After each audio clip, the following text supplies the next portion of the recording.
আসসালামু আলাইকুম সম্মানিত চাষি ভাইরা, যে যেখান থেকে ভিডিওটা দেখছেন সবাইকে শুভেচ্ছা জানিয়ে শুরু করছি আমার আজকের এই প্রতিবেদন।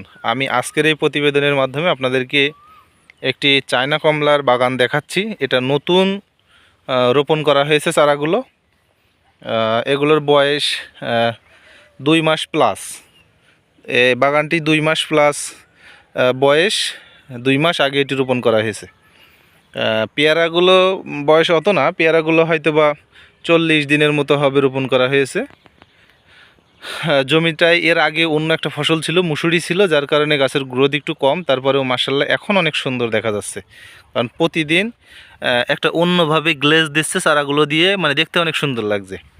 আমি আপনাদেরকে বলে রাখি যে আপনারা যারা মালটা বা কমলার চাষ করেন, আপনারা যদি পাশাপাশি, আপনারা সবাই জানেন যে মালটা কমলা 2 বছর, মানে রোপণের 2 বছর পরে আমরা জমি থেকে ফল পাই, বা আর 3 বছরের মাথায় যে পরিপূর্ণভাবে ফল পাই।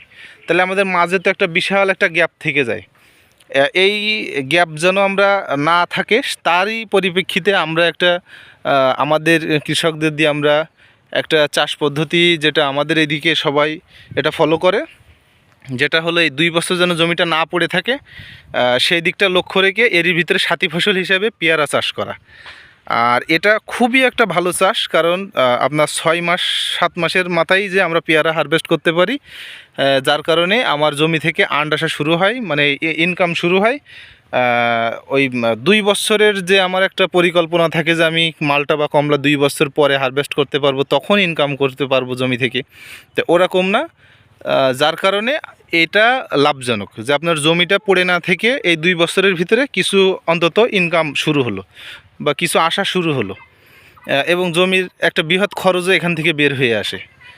তো দেখা যাচ্ছে যে এই পদ্ধতি যদি আপনারা অবলম্বন করেন, তাহলে খুব সুন্দর একটা আপনারা ইনকাম জমি থেকে করতে পারবেন, সাথী ফসল থেকে পাবেন।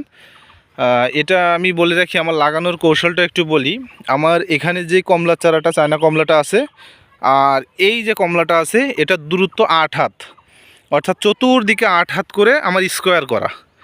আর একটা জিনিস বলে রাখি, আমাদের জমির যে আইল, চারি পাশ দিয়ে আমরা 6 হাত করে চারা দিছিলাম, মানে প্রথম যে সারিটা, চারি কোল থেকে 6 হাত করে, এক একটা চারা থেকে আরেকটা চারার দূরত্ব 6 হাত করে দিয়া কমলার চারা, আর ভিতরে দিয়া 8 হাত। এখন আমরা যখন পেয়ারা রোপণ করেছি, তখন এই কমলা আর ওই কমলা যে 8 হাত, তার মাঝখানে 4 হাতের মাথায় যে আমরা পেয়ারা রোপণ করেছি, এই লাইনটা 4 হাতের মাথায় যে পুরোটাই মাঝখানে পেয়ারা। তো আমি যদি আবার এই দিকে ক্যামেরাটা ঘুরাই, তাহলে এটাও সেম স্কোয়ারে আমার কমলা গাছ 8 হাত দূরত্বে আছে, মাজা দিয়ে যে 4 হাত, তার ভিতর দিয়ে আমার পেয়ারা গাছ আছে।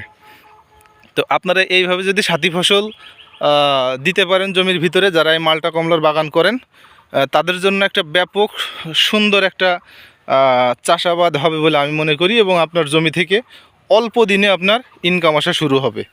অতএব আপনার যে মালটা বা কমলা 2 বছর সময় লাগে ফল আসতে, আপনার সেইটা অনেকটা লাঘব হবে এই পেয়ারা থেকে, কারণ জমি থেকে যখন ইনকাম আসা শুরু হবে তখন আসলে খুব ভালো লাগে।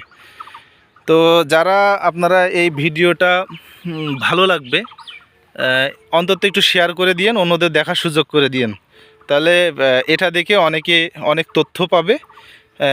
আশা করা যায় তারাও এইভাবে চাষ পদ্ধতি অবলম্বন করলে অধিক লাভবান হবে। তো ভিডিওটা ভালো লাগলে অবশ্যই শেয়ার করবেন। আল্লাহ হাফেজ, ভালো থাকবেন সবাই।